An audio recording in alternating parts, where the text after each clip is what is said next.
Hello everybody, welcome to the Wonky Angle, where I talk about electronic music, both new and old. And today I'm talking about the new album from Tim Hecker, No Highs. In the world of ambient and drone music, there's very few artists who can command the level of excitement out of people that Tim Hecker can.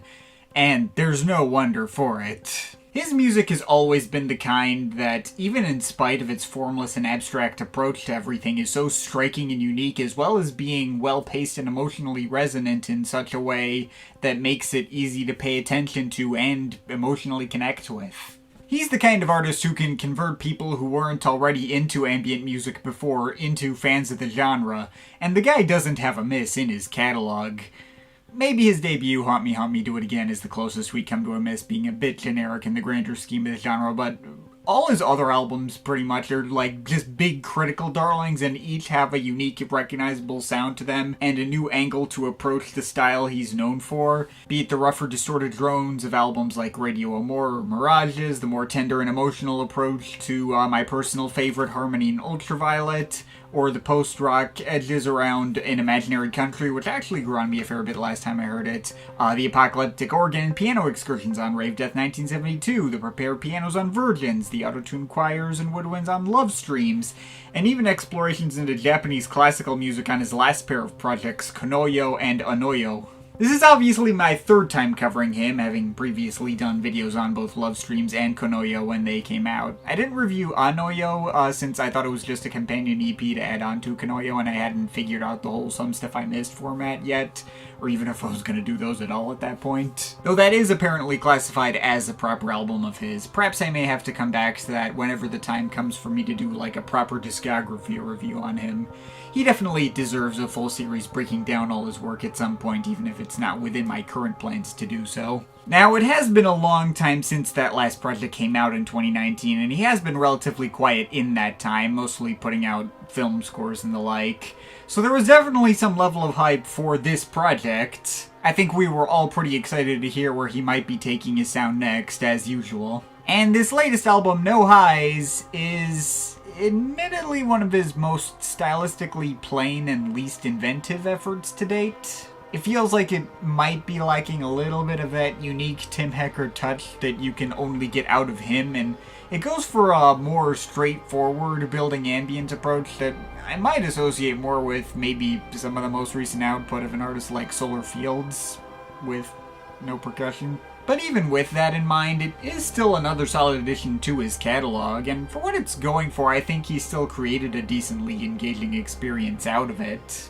The biggest highlights on the album were the 3 8-minute cuts here, Monotony, Lotus Light, and Anxiety.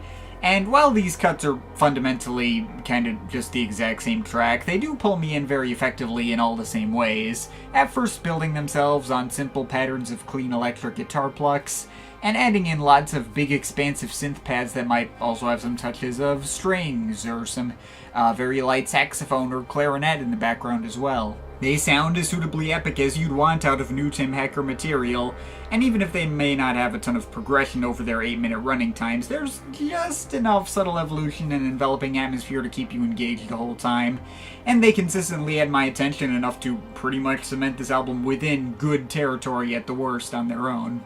Though a lot of the other shorter tracks could be a bit hit and miss, there are some cuts especially on the lower key side, such as the peaceful minimalistic pad washes of Winter Cop and the marginally more epic cloud of synths on Pulse Depression that, while I can fairly consistently notice when they happen, may not have stuck out to me as particular highlights, I guess. And the lowest points on the album end up feeling more like transitional elements that blend into other tracks and meant to be moments that keep the flow of the album going rather than those that you would notice happening in their own right, like how Glossalia feels more like a formless and ambient continuation of the sounds that Monotony explored, or how Sense Suppression's languid guitar plucking ends up feeling like a glorified prelude to the album's closer, Living Spa Water. And that closer in itself also struck me as a slightly anticlimax ending to the whole project, with barely anything going on aside from some dreamy clouds of formless guitar patterns that don't really seem to go anywhere. Though there is a cool section in this track around the halfway mark where the intensity gets cranked up a little bit.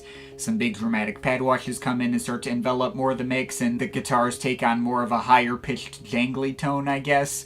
Feels like the track really starts to wake up for a bit there, though I kinda wish the rest of it engaged me as much as that one part did, beyond its general peaceful vibes. Though some of the other shorter tracks do have a bit more of a defined identity and context and can become highlights, Total Garbage takes some much slower electric guitar plucks and builds these really chaotic string and woodwind pads on top of them for particularly dramatic and emotionally resonant effect. And In Your Mind takes a very similar composition made out of the same ingredients but builds them into a different, marginally darker and more rhythmic direction, especially aided by this pulsating synth bass underscoring much of it. And Monotony, too, is a real standout as well, thanks to being built around a surprise saxophone solo from Colin Stetson.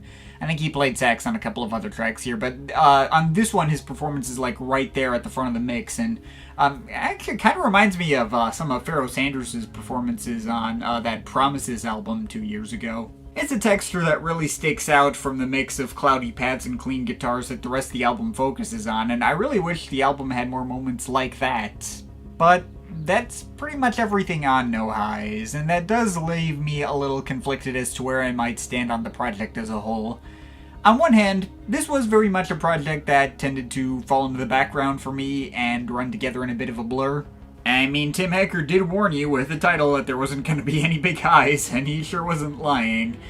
It's not exactly what I would call one of the more exciting moments in his overall catalog.